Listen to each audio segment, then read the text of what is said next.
Hello, this is Matthew Robert Payne, and this is Prophecy for Paul. The image that the Lord gave me as I opened up the camera to give you a prophecy is He gave me an image of a long distance runner, and I feel the image has got to do with your life. There's many things that the Lord has promised you that He's going to do through you, and it's going to allow to happen in your life. Many things He's promised you many years ago that haven't come into fruition yet. They haven't been done in your life, and at times when things like that happen, you get impatient and you get tired in the journey. And the Lord wants you to know that the Christian faith and your life and your faith is a long distance race, and the prize is at the very end. And He wants you to endure and persevere with patience and with love for Him. That the prize is worthwhile.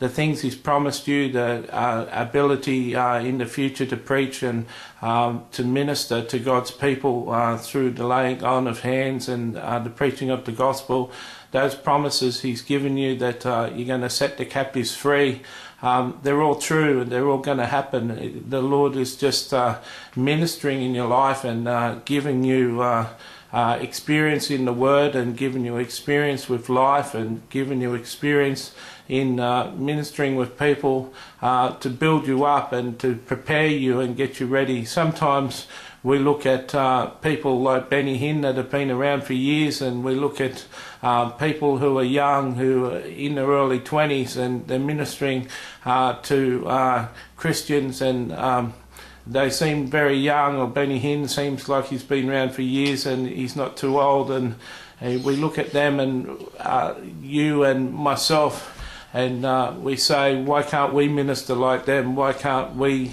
be ready like them? Why can't you use me yet? And the Lord has got His reasons for everything.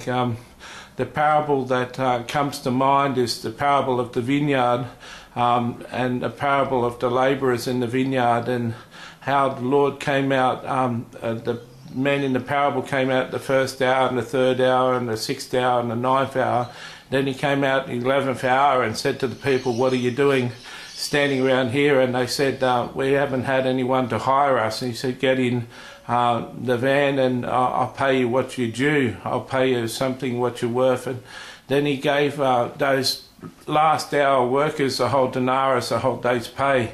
And so He gave them the reward of a whole day, as though they've been working for the whole day.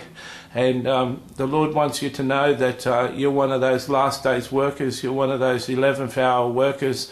He's got you hidden at the moment, but He's going to bring you out in the last days of glory, in the last days of revival, and He's going to use you mightily. And He wants you to know that you're blessed, and all His promises are true, and the things He's promised you in prophetic words are going to come true.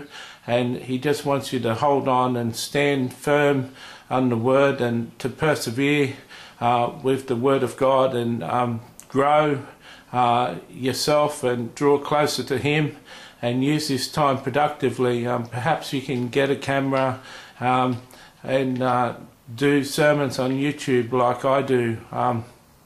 Fill your time in. Perhaps you can write to me for the prophetic gift and start to move in the prophetic, and learn about that. There's a few things you can do while you're waiting. There's certainly Bible college course you could do, or there's other things that you can do and invest your time in while you're waiting around. The Lord calls you a hidden treasure, that you're a treasure to Him and you're hidden. People in the world don't know who you are.